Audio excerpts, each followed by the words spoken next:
Welcome to Me and Steve Talk RPG, the podcast where me and my friend Steve try and help you get the most out of your role-playing game experience.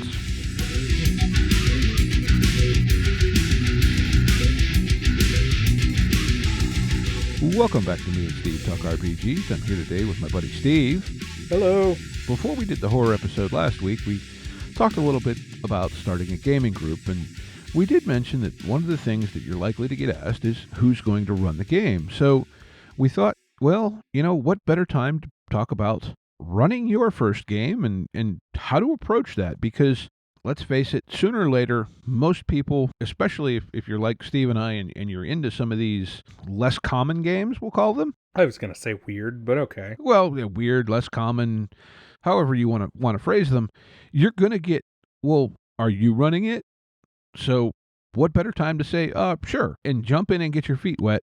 And, the thing is that running games can be intimidating, and that's perfectly normal. I mean, that was how I felt the first time I ran a game. I'm sure it was the same for you. Oh, yeah. I was in over my head when I first ran a game.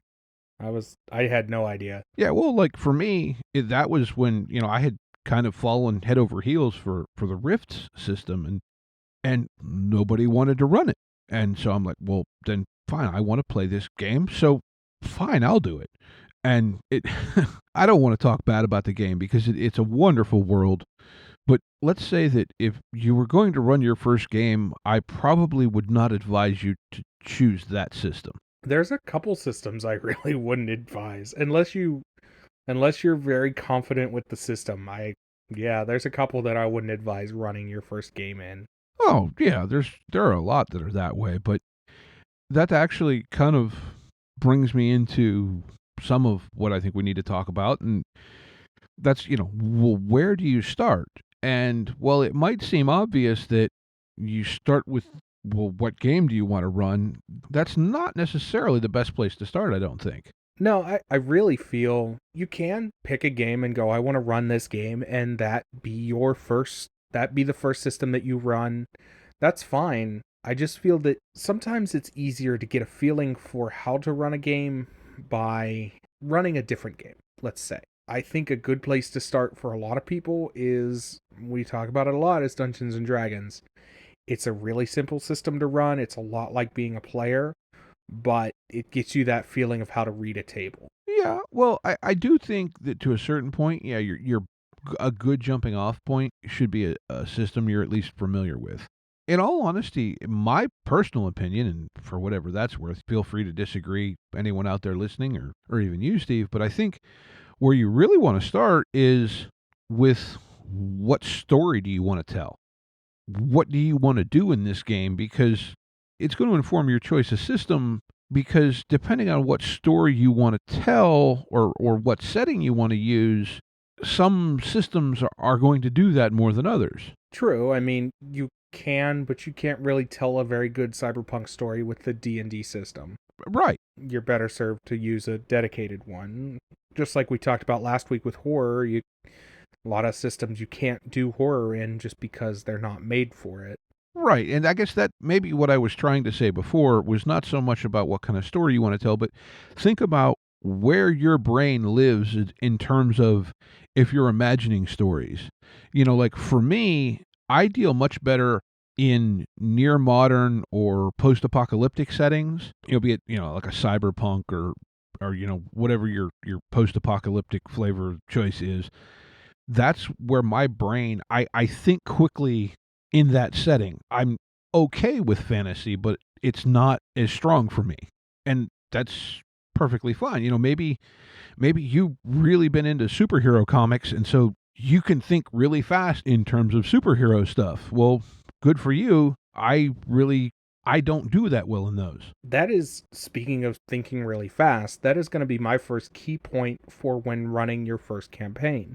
Aside from picking the setting that you know very well, it's very important to be able to work off of your feet. Very few times as a DM are you going to encounter players that think exactly like you or have the same plan that you do. And that can be difficult.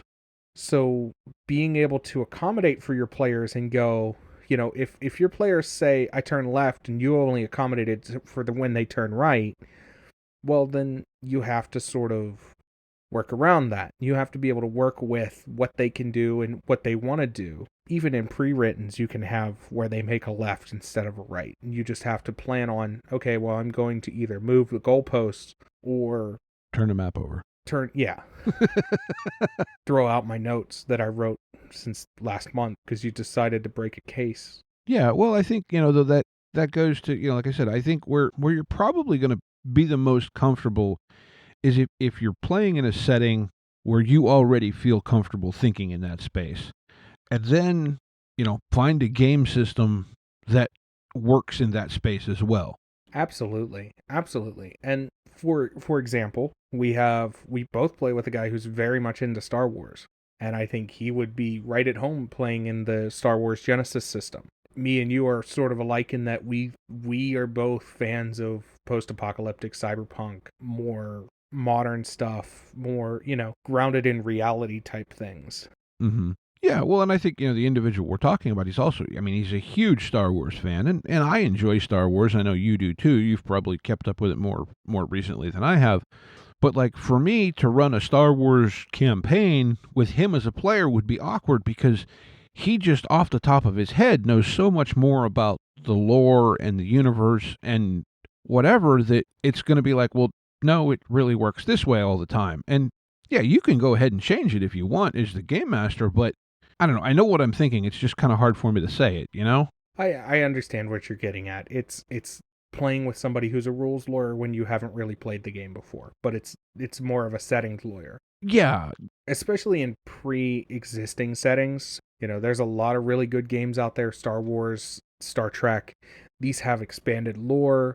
These can be really daunting if you don't know all of that expanded lore, and maybe your friends don't know it as well as you do, so that might work good for you. Maybe you are the guy that knows everything there is to know about Star Wars or Star Trek or, 40K, Warhammer, that type of thing.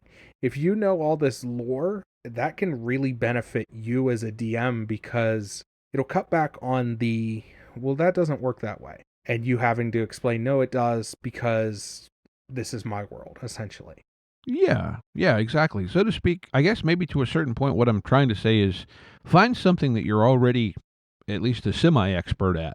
And if you're the most knowledgeable person on the topic at the table, all the better. But that's not to say that, like I said, let's say you want to play a pirate game. Well, okay, you can do that with D&D. You could do that with a lot of games. There are some that are probably more suited to it. I know there's one out there called Seventh Sea, but I don't know that that's actually all about pirates. I think it's more about kind of that era, but not necessarily pirates themselves. Yeah, and then you have stuff that's not traditional pirates. You have more fantasy pirates, and yeah, everything. You can find a little mix of what you want to play with. And, that goes again to us. We talk about it almost every episode. Look into games that aren't D&D. And I know I talked a little bit about starting your first game being D&D, but you don't have to. If you can find a game that's in a setting that you want to play, you've never DM'd before, read the book, play the game. You can run it. I believe in you. Everybody believes in you. Nobody wants to see you fail. And in most cases as a DM, I found that starting DMs are so afraid to jump feet first into that pond. The water's only as shallow as you make it. The water's only as deep as you make it, I should say. Yeah. You just have to jump in, have some faith, run the game. Everybody makes hiccups. Even professional plays every day of the week. It's what they do for a living. DMs make hiccups. Oh, yeah. That's okay. There's a theory in music that when you're playing music, you just keep going. You can make a mistake on stage, but you can't stop and go, oh man, I made a mistake. Yeah. You just have to keep going. And that's the same idea with DMing. Just because you're going to make mistakes and you're afraid to make that step, don't be afraid to make that step. Keep going. Yeah. And I mean, like, in my personal opinion, D&D probably wouldn't be the greatest choice, only because you are apt to have that one person who, despite their best efforts, is going to go, well, no, it actually works this way a lot.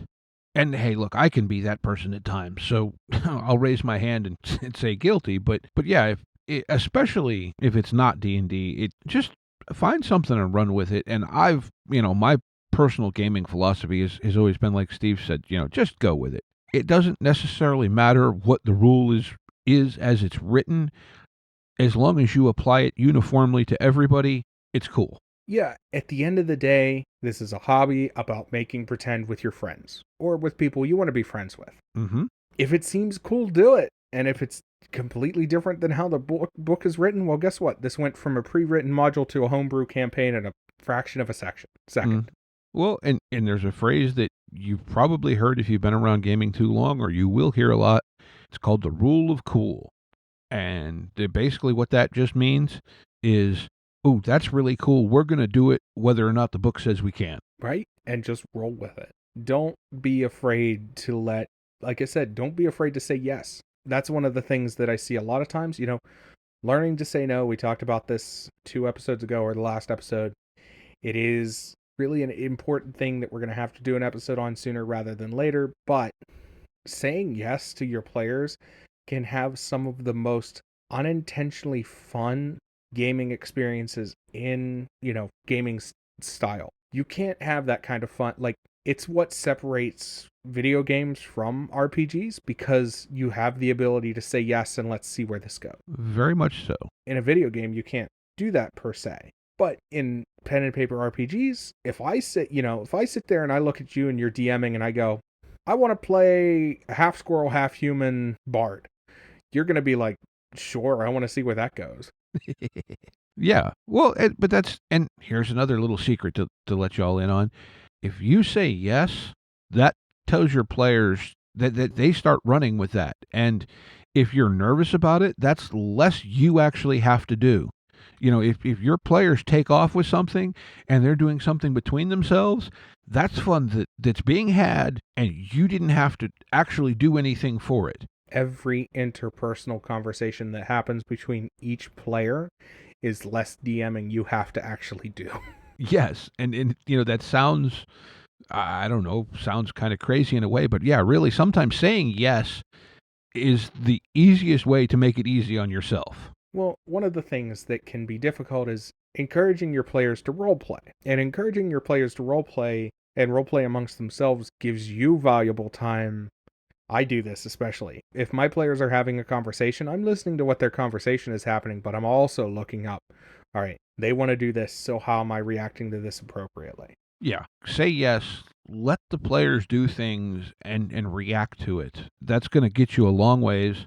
And, the other thing, I should have mentioned this before, but when you're deciding what to do, talk to the people you intend to play with. If this is an established group of friends, talk to them, go, hey, what do you want to play? And, let's say you wanted to do pirates and you were thinking Jack Sparrow. Well, they say, oh, we want to do something in space. Well, you can very easily do space pirates and combine the two. Yeah. I mean, we mentioned this a couple weeks ago. There's the Mutant City Blues game that is a mashup of cop drama and mutant superpowers. Well, back to this Pirates in Space, there's Starfinder, which is basically Pirates in Space. Yeah, Scum and Villainy is another one. That's based off Blades in the Dark. Yeah, ask your players what do they want to play. And if it aligns with something that you have interest in, start doing some research. Start looking to see what you could play. And if it's a system you've never touched before, get the book, read over it. You don't have to have an absolute understanding of the rules to play a game. Absolutely not. I mean, that's not true with all systems, but that is true in most cases. If you don't have an absolute understanding of the rules, you can still sit down, start playing the game, and as you hit a rule, you have to look at it and go, oh, that's how that does that. And for me, I'm a hands-on learner. I'm a person who learns by doing. Yeah, I tend to be that way as well. I can't play a game, I can't learn how to play a game more effectively if I don't touch it, feel it, read that rule myself. I can't sit and just read the book and go, I understand how this works. Yeah. Perfect example of this is I had to ask you, because I've read Cyberpunk. I read it once a year since I was 14, and that was reading the core book. And I had to ask you how do grenades work, because I read it on paper and I just didn't understand how it works.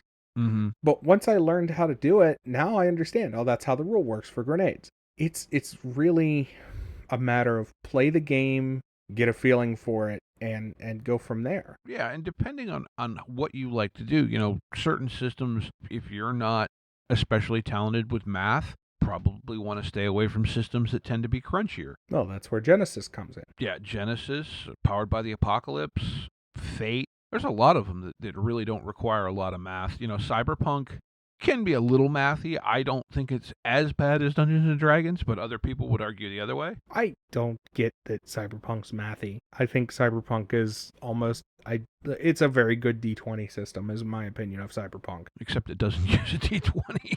Yeah. Well, but yeah, it's the same concept though.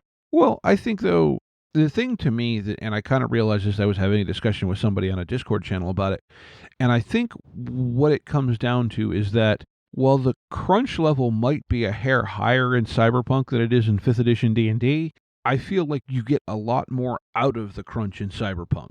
Oh yeah.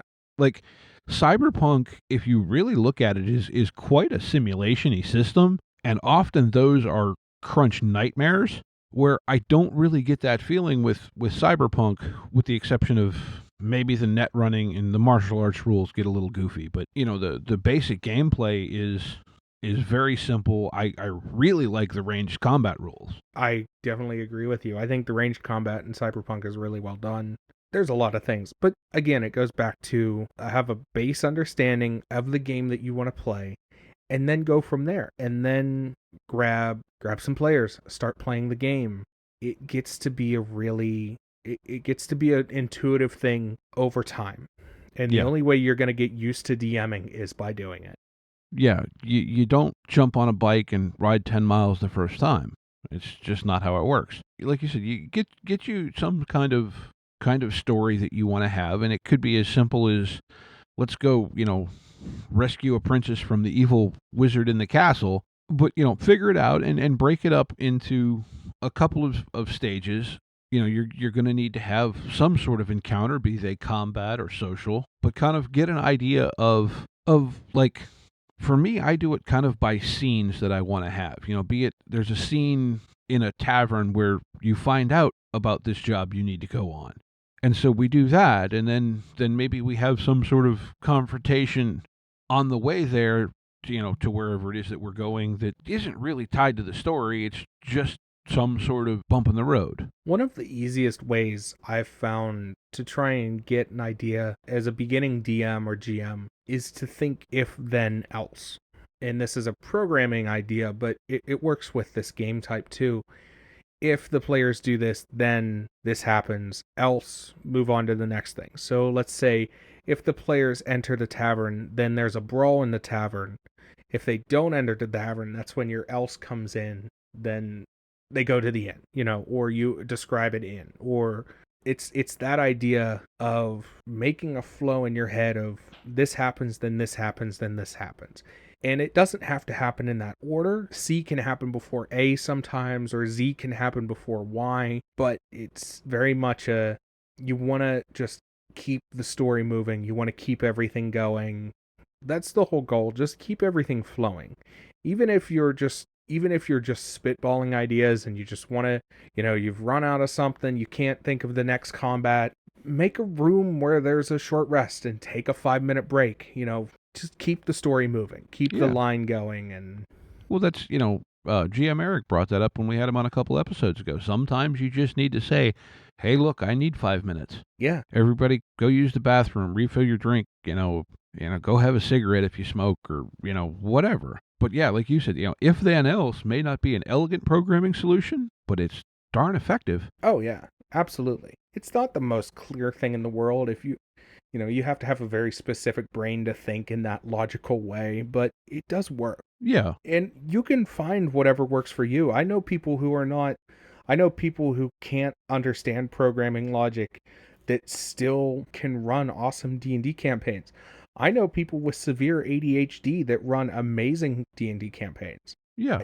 It's more along the lines of listening to what the players are doing, reacting, and keeping the story moving. Yeah. I mean, above everything else, just remember that you're all there with the intention to have a good time. So even if it doesn't go how you wanted it to go, as long as everyone's having fun, then you succeeded.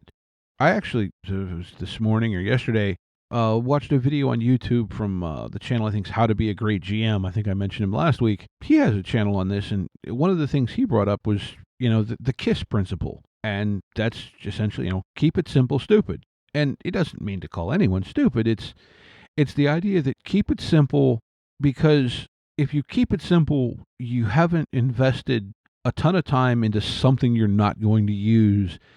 And if it's simple, it's much easier to adapt to the curveballs that inherently are going to get thrown at you if you're running a game. Right. And you can put time into the details, but that base premise, you should probably keep that fairly simple. That way the details can come and go as you need them to. Right. If you have a very specific place that you want the players to go, maybe you're running a cyberpunk game, you have this nightclub scene in your mind. The players aren't wanting to go to that nightclub. Well, that's okay. Keep that, save it for later, move to something else. Or figure out a way to adapt that scene to an environment where they are. Right. And this isn't a great DMing technique. I don't push for it a lot. There's a technique called railroading where you're pushing your players in a direction.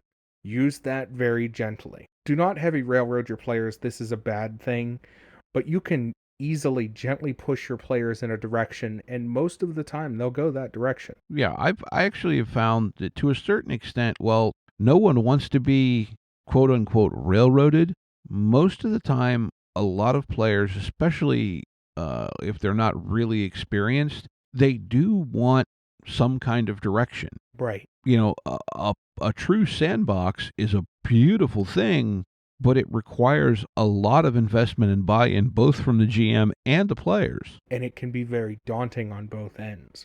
Yeah. As a player in a true sandbox, you plop me in a world and tell me to do whatever, I'm going to be like, Yeah. Yeah. And I think, we've talked about it a little bit, the Cyberpunk campaign that I ran for our group about a year ago now, but I wanted to go more sandboxy, but I didn't convey that real well, and I don't think the players as a whole were really ready for that, at least in that world. Right. And I think that was part of, they'd just come off D&D and sort of looking for that more, because Dungeons and Dragons does facilitate a more rigid structure. I think the idea is more show the players the railroad tracks and go, those go that way, but you're standing on them. So you can either follow them or you can walk to the left or to the right, or, and just sort of show them where you would like them to go and then let them make their decision. Don't get mad when they don't want to follow those tracks. Where it becomes a problem, and railroading is a good thing to a bad thing, where it becomes a problem is with the DM or GM that wants to force their players to go in a direction that the players don't want to go in. Well, there's a big boss this way and you have to go fight him. No, we don't. No, Yeah. We can say to this town, hasta la vista, and leave and let the town burn. Whether that's against the character motives or whatever, but don't try and force your players to do anything. Convince them politely to do everything. Well, the what's the phrase? The illusion of choice. And I don't say that meaning only give them one choice, but I found a lot of times watching groups in play, a lot of times all you really have to do is present the route you kind of want them to go in, and they'll run headlong down it. Oh yeah. I found a lot of times if you're and this goes back to be a pretty decent person. If you're very gentle about, hey, this direction's open, this is what's at the end of that road, they'll head down that road because they're not trying to. You never want to have a situation where it's us against them, or, your players against yourself. You can have those in combat, you can have those situations with the bad guy, but you never want to have that when it comes to actually playing at the table. That's the sign that your group is collapsing, is when your players are going out of their way to do things that you've said no to, or trying to find workarounds for things that you don't want them to do. You need to start taking a step back and maybe saying yes to more things rather than saying no all the time. Yeah, just say yes and roll with their ideas. I mean, I don't know if I've actually told you this yet, Steve. The Cyberpunk one-shot I ran last fall, that was the first game session I GM'd in almost 20 years. And I just sort of went, okay, I have this idea. What do you guys think? And, one of you said something and the other one said something else. And I'm like, Okay, this. All right, and yeah, for the most part, I just said yes and rolled with it, and then you guys did something, and so I did something based off of that, and in the end, we all had a good time. Right, and that's how that goes. I mean, that's just how it is. It's not as hard as you think it is to run a game. That's the simplest way I can say it. I think that's going to be the biggest takeaway from this episode is it's not as hard to run a game as you think it is. Yeah, don't feel like you have to know everything. Basically, what you kind of want to have is you want to have an idea where you start, want to have an idea of where you want to get to, and a couple of things that you want to happen in between. And the rest of it, you just riff off of what's happening, and as far as, the things that you are planning, like I said, the beginning, kind of the end, and a couple of bumps in the middle, that's where you do want to take some time and work up, be it what I do a lot of times is I make quick and dirty NPC or monster cards on index cards. So I can just pull them out and, okay, we've got 3 gangbangers in a cyberpunk game or whatever. Well, I've got, an index card with the information I need on it. I don't bother to do a whole character sheet. I just do the stuff that I need. Right. And you just have it quick, dirty, and ready to go. Yeah. And, for Cyberpunk, the other one that there were times where I'm like, crap, I need more and I only have this many. So in Cyberpunk, I mean, you know this, Steve, but your stats are a 1 to 10 and your skills are basically a 1 to 10. So what I would do a lot of times, I should say 1 to 10. Yeah, your skill ranges from a value of 1 to 10 and also your stat does. And then what you do is you add those two numbers together and you roll a d10 and that's your result. So what I would do sometimes is the first time I needed to roll an ability for one of these, on the fly NPCs, I would roll 3d6 plus a d10 and write down what the 3d6 was so I knew for the next time. Yeah. And that represented their stat plus their skill. I mean, I get that completely. So let me talk a little bit about D&D and what I do for that. I have a list of favorite monsters. I like these like 15. So when I need one, I go to my list of favorite monsters and I grab that one based off of, appropriate character level. And with D&D, it's a little bit easier because I can just go, all right, you fight like 10 kobolds because, whatever, you're level whatever. You don't have to know every stat in the book. You don't have to have this like perfectly thought out plan. If you're pretty good, and you'll get better, believe me, you'll get better at working off your feet. If you're pretty good at working off your feet and improvising things, you can get really good at DMing and people will go, wow, I can't believe that this story went that direction. Well, yeah, because I didn't know it was going that direction. I didn't write anything down. Some of my best sessions I've ever run were sat down at a table with a blank piece of paper that my players think has something written on it. But really, I'm just writing down the names of characters that I'm coming up with on the fly. Mm-hmm. Yeah. And that's, and it doesn't apply as much in one shots, but in campaigns completely, have a notebook there or take notes if you use a laptop. I can't type fast enough to use a laptop for that, but that's just me. I'm old. But yeah, have something, scribble notes to yourself about what's going on, or they did this thing and you're going to, oh, that gives me something I can use down the road. Just scribble little notes like that to yourself, and it'll really make the world come more alive to your players if they see that them doing something had an effect down the road, and you can't plan for that because you don't know what they're going to do.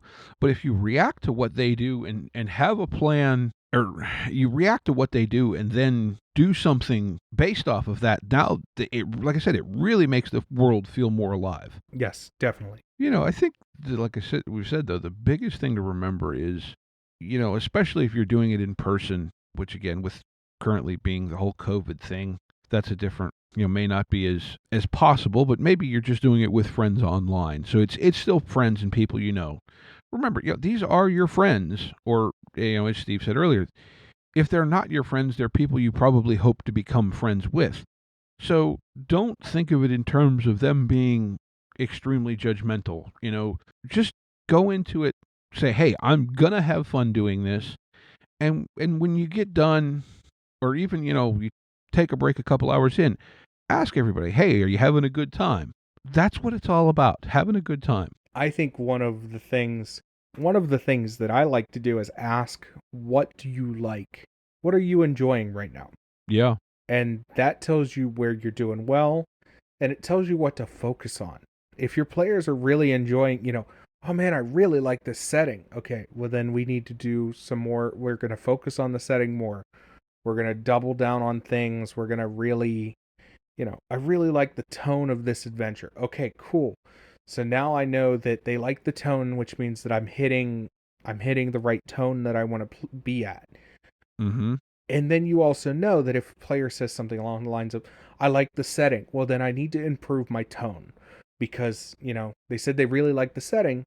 So are they enjoying the tone of the story? Ask leading questions. Ask questions that help you make the setting and sessions and game all around better for everyone. It'll make it better for yourself because if they go, hey, I like the setting, I don't like the tone, well, now you know to change your tone. If they say, hey, I like the setting, but I don't like the monsters we're fighting, okay, what kind of monsters do you think would be in this setting? That's a legitimate question, and they can answer that and have this back and forth with your players. One of the biggest things that gets lost, this is something that you don't get with actual play podcasts or actual play YouTube shows. You don't get the conversation with the players afterwards. You don't get the conversation with the players beforehand. You don't get to the feeling of, all right, so what am I doing wrong? What am I doing right? What does need to be improved? What do you expect out of this? And that's one of the biggest things to ask is, what do you expect out of this? Yeah, that's very true. You have to know what people want in order to be able to provide it. And I don't want it to seem like, I know we did a whole episode. This whole episode's been devoted to starting a game. I don't want it to seem like these are hard rules. These are just things to keep in mind. I Yeah. I still want to go back to the beginning and say, back when we started this, we were like, take the jump, do it, go for it, make that step into DMing. You can do it. Nobody wants to see you fail. We just want to give you tips because this is where we've experienced, my first time DMing was an absolute nightmare. I was running for a group of people I'd never met before in a system I'd never touched before. I was literally DMing 5th edition Dungeons and Dragons for a group of people at a library that I'd never met before, and I'd only ever read the book. So I was like trial by fire. That's what you have to do sometimes. Sometimes you just have to get on the bike and roll it down that hill. Mm-hmm.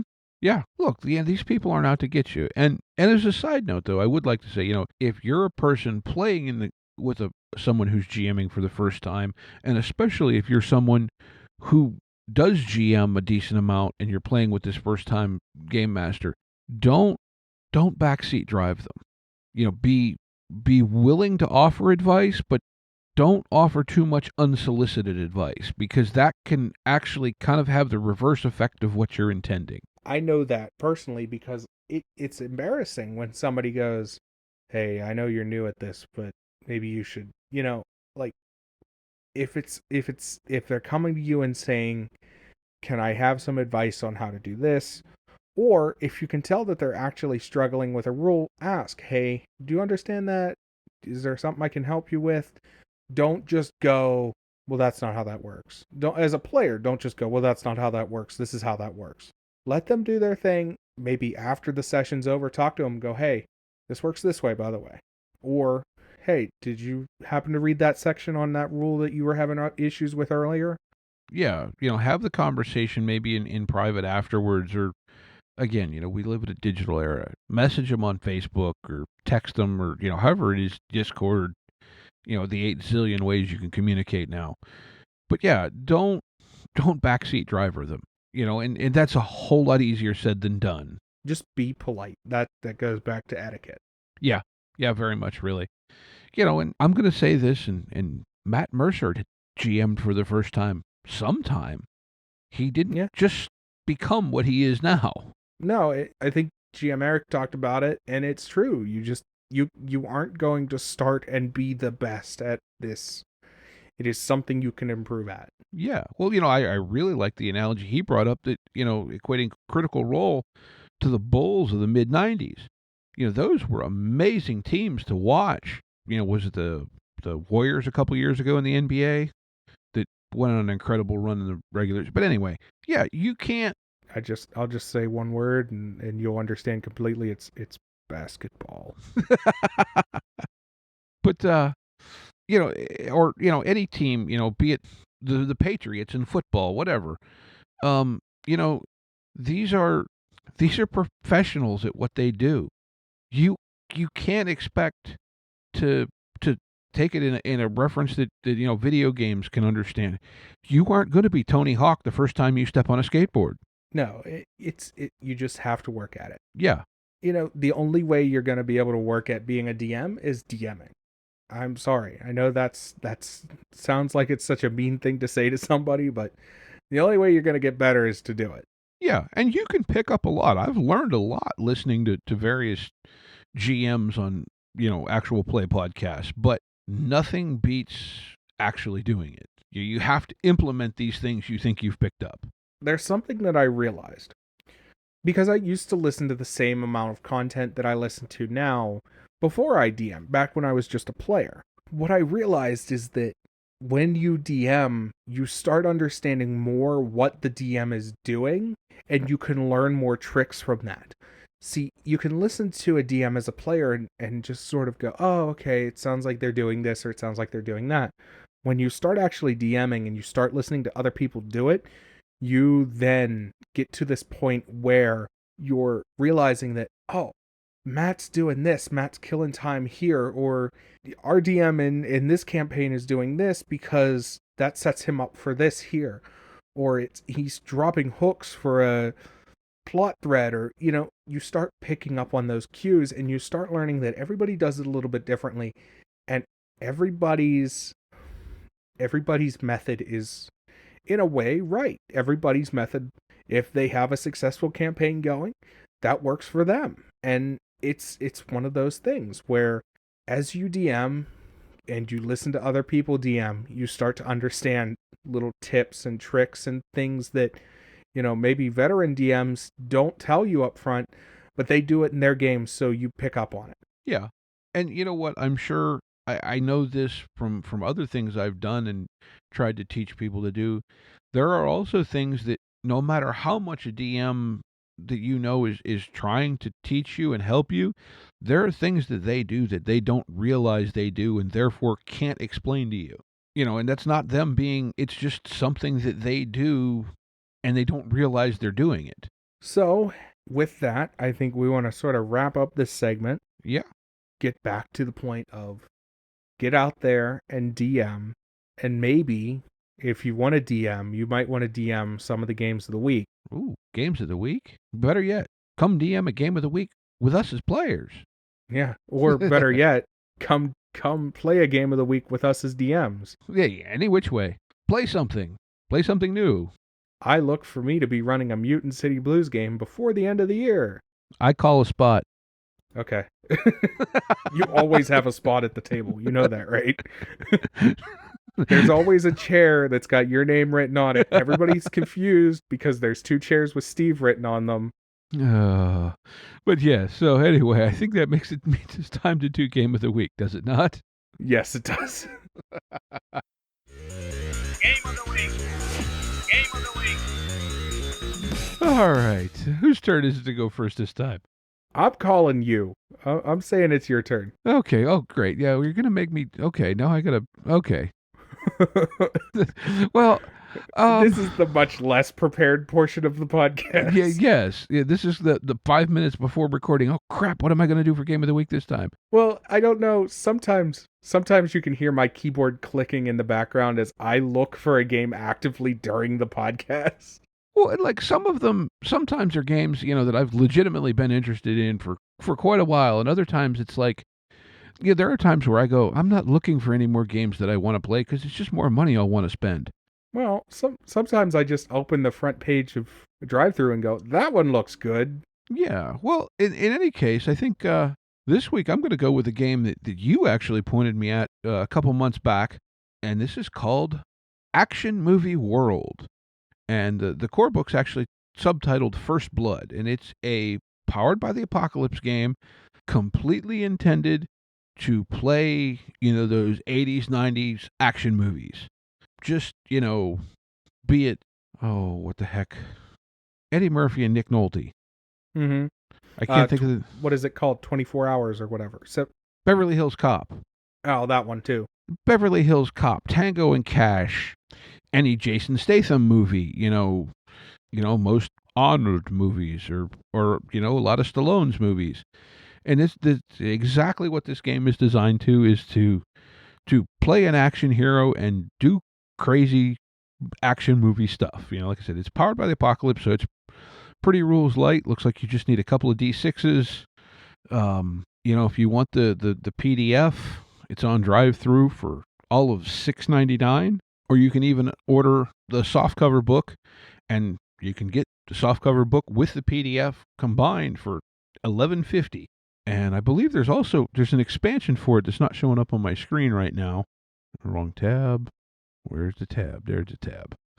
Yeah, the expansion is called Deleted Scenes, and that one is all of. Okay, the PDF is $3.99, and the PDF softcover is $6. So for $17.50, you can get both books. And is it going to be the most in-depth game you ever played? Probably not. But I'm willing to bet you're going to have a hell of a good time with it. And that's what it's all about. Yeah, and the movie I was thinking of is called 48 Hours. It's with actually Nick Nolte and Eddie Murphy. Okay. I could easily have been confusing. I'm sure I was, because I'm terrible with movie names. Well, when you said Nick Nolte, Eddie Murphy, I was like, oh, what was that movie? It was like 24 hours. And then I was like, no, it's 72 hours. And then I looked at it, I'm like, oh, 48. Okay, I was close. Yeah, I'm sure you could play Demolition Man with this too. Oh, man. I keep thinking about running a Demolition Man game in Cyberpunk because it would be such a good fit. Oh, yeah, it would. It really would. I love that movie too. So good. That's where my love affair with GMA bodies started. It's where my love affair with what is his name? Not Stallone. Snipes? No, not Snipes. The guy from the sewer. Dennis Leary. Yes. That's where my love of Dennis Leary comes from, because I saw that movie at a very young age, because I watched a lot of 80s action movies when I really shouldn't have been watching 80s action movies. See, 7. This is where we have weird conversations, because I was like... Well, you were around when that movie came out. I think I was in my 20s. Yeah, I was going to say... late teens, early 20s. You were around when that movie came out. I was not. Yeah. But well, RoboCop is probably more cyberpunk than action movie in a lot of ways. But I'm sure, without having actually read this game, but I'm sure you can make it work somehow. Yeah, I'm sure you could make it work. Actually, when did it come out? I was just around when Demolition Man came out. It came out in 93. So this was a year I graduated high school. Oh, sorry. I was born, let's see, 3 months before that movie came out. Jeez. My book, my game of the week, is actually a tie-in with the Genesis Core rule system. Genesis, which is the system that the Star Wars game runs off of. Genesis is sort of the generic version of that. This is Shadow of the Beanstalk. This is like a cyberpunk version of the Genesis take. It's very much their setting, and it's really cool. I really like it. Really seems like a nice take on the future, on cyberspace. It's a really cool addition to the Genesis system. Yeah, it's something I've actually been interested for a while. Just I haven't taken the jump off the bridge to actually spend money on it yet. Yeah, I don't know a lot about the Genesis system. I hope to learn a little bit more here soon, but I'd like that as well.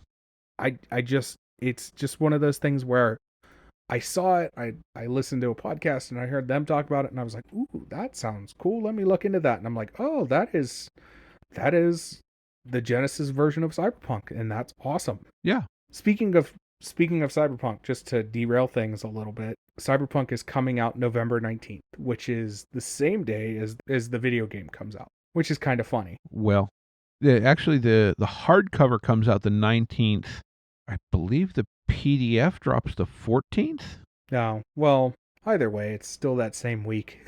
Yeah, I know they are releasing the PDF literally, a few days earlier. I haven't looked at the thing yet, or recently, but Yeah, it is coming out, and look, we're both excited about that. I mean, we both have been rather upfront with how much we like that game system. Yeah, so expect that to be like, oh, Steve, what's your game of the week? Cyberpunk Red. Oh, sweet, mine is too. Fighting over whatever to get to a copy of it. But with that, I think that comes to the end of our podcast for this week. We're about done. What all do we have? Come to our Discord. Talk with Yes, us. please come join our Discord. It's me and Steve. You can find us as Me and Steve RPGs on Discord. I'll place actual links in the show notes and description. You can click on that now.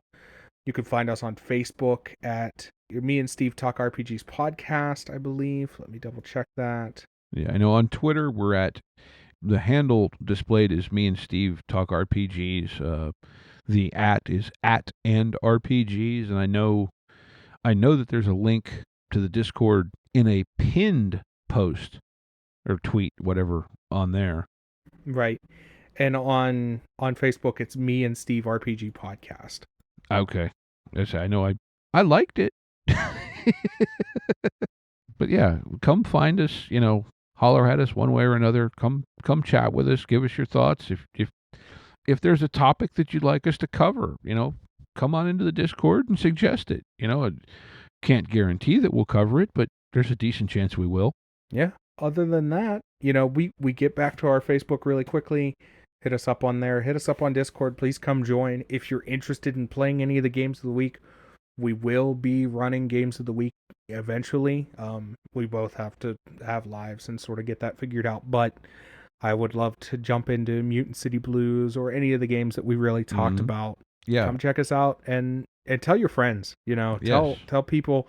If you work with people that are tangentially interested in this, or if you have a running session, you play in a group, tell them, hey, I listened to this podcast. It's two guys ramble on about, whatever. But tell your friends, tell your family. Tell your friends, tell your family.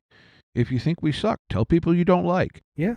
If you think we suck, tell us we suck, because I'd love to hear why. Yes. And that's not sarcasm. That's literally, I'd love to hear why you think we suck. Yeah. I mean, everybody has taste, and that's just how it is. So, well, I guess with that, it's time to say, be kind to each other and go play or run some RPGs.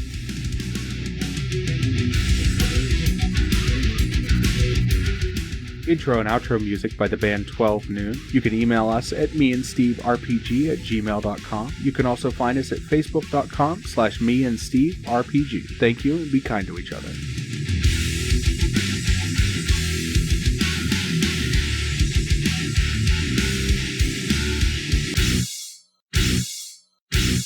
How much for the cigar? Cigar, $20, dog. You gotta go down the street to the store and buy that.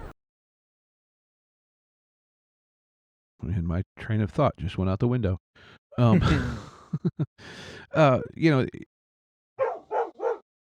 is 100%. Sorry, my train of thought just. No, I was kind of there too. Nope. Okay, so back to something here. Well, with that, let's move on to Game of the Week. Game of the Week. All right. Just in the middle of a thought that died. Well, I think probably we ought to wrap up a little bit more than that before that. Yeah, we got to.